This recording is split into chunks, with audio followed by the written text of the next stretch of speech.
আমার নাম অনুশ্রী রায়। আমি রংপুর বিভাগ থেকে এসেছি। এখানে আসার কারণ হলো আমি যেবার আমাদেরকে চিমুচি সম্মেলনে মাননীয় প্রধানমন্ত্রী তারেক রহমান স্যার আমাদেরকে পুরস্কার দিয়েছিল, সেই সময় আমি তাকে একটি চিঠি দিয়েছিলাম। তার হাতে দিতে পারিনি, তবে তার সচিবকে দিয়েছিলাম, পার্সোনাল সচিবকে দিয়েছিলাম। তারপর আমি অতটাও ক্লিয়ার ছিলাম না যে আমি ওইটা স্যারের কাছে যাবে। ভেবেছিলাম দিয়েছি, যেতেও পারে নাও যেতে পারে, কিন্তু আমার একটা বিশ্বাস ছিল যে যাবেই, হয়তো বা যাবেই। তো যখন কিছুদিন আগেই, গত সপ্তাহে যেইবার ওনার পার্সোনাল সচিব যখন আমার বাবাকে কল দিলেন, তখন খুব খুশি হলাম, যে ভাবলাম যে হ্যাঁ, আমার চিঠিটা কি এখন তারেক রহমান স্যার দেখেছেন, এটাতেই আমার অনেক খুশি, আমি কি পাই আর না পাই। তো তারপর যখন এখানে আসলাম, এখানের অনুভূতিটা তো আরও অনেক বেশি ভালো লেগেছে আজকে এসে এখানে। ওনাকে তো ওখানে সরাসরি কোনো ধরনের কথা বলতে পারিনি, শুধু ওনার সঙ্গে ফটো সেশনে ছিলাম আর ওনার হাত থেকে শুধু পুরস্কারটা নিয়েছিলাম, এইটুকুই। আজকে ওনার সঙ্গে যে কথা বলতে পেরেছি, ওনার ওনার যে কথা শুনতে পেরেছি, এটাই আমার কাছে অনেক বড়।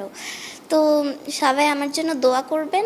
আমার ভবিষ্যৎ প্ল্যান হলো আমি বড় হয়ে সঙ্গীত নিয়ে উচ্চশিক্ষা লাভ করব এবং এই দেশে এবং বিদেশে সব জায়গায় আমি একজন বিখ্যাত শিল্পী হতে চাই। ওনার সঙ্গে যে কথোপকথনটা, সেটা অনেক একটা ইন্টারেস্টিং ছিল। উনি যখন আমাকে বলল যে তুমি কি সেই অনুশ্রী, তখন খুব ভালো লেগেছে যে একটা ওনার সামনে যাওয়ার পর আমার মুখ থেকে মনে হয় কথা বেরোচ্ছে না, ওরকম অবস্থা, আর গলা শুধু কেঁপে যাচ্ছিল আমার। তো তাও ওনার কথার অ্যান্সার দেওয়ার চেষ্টা করেছি। আর বড় কথা, উনি যে আমার জন্য দোয়া করেছেন, এটাই অনেক বড়। উনি আমাকে একটি চেঞ্জার হারমোনিয়াম গিফট করেছেন এবং আমার গান শুনেছেন। গান শুনিয়েছিলাম একটি দেশাত্মবোধক গান, মাগো ধন্য হলো। আমার বাবা আর মা ওনারা হলেন আমার একদম গান শেখার একদম শিক্ষাগুরু, একদম প্রথম শিক্ষাগুরু। আমার নাম অনুশ্রী রায়।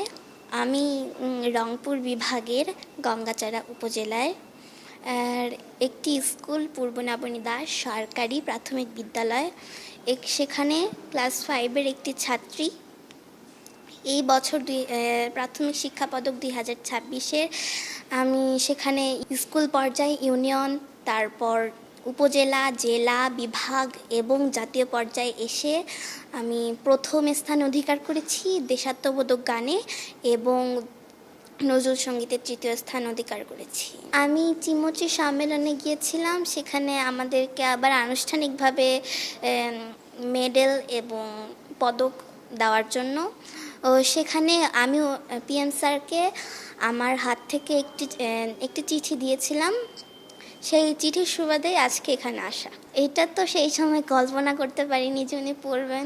ভেবেছিলাম হয়তো উনি যেহেতু ওনার পকেটে রেখেছিল, তাই ভেবেছিলাম হয়তো ওনার পকেটেই রয়ে যাবে এই চিঠিটা, আর ওনার কাছে, পিএম স্যারের কাছে অবধি যাবে না, এটা ভেবেছিলাম প্রথমে। কিন্তু যখন উনি নিজেই পড়েছেন, সেটা শুনে বড্ড ভালো লাগছে। তখন তো বলে বোঝাতে পারবো না, অনেক ভালো, অনেক অনেক অনেক। সেই সময় তো একটা আলাদা অনুভূতি কাজ করছিল। বিশেষ করে আমার বাবার কাছে বেশি এক্সাইটেড ছিল আমার বাবা, সবচেয়ে বেশি এক্সাইটেড ছিল আমার বাবা। আর আমি তো ছিলামই অনেক এক্সাইটেড,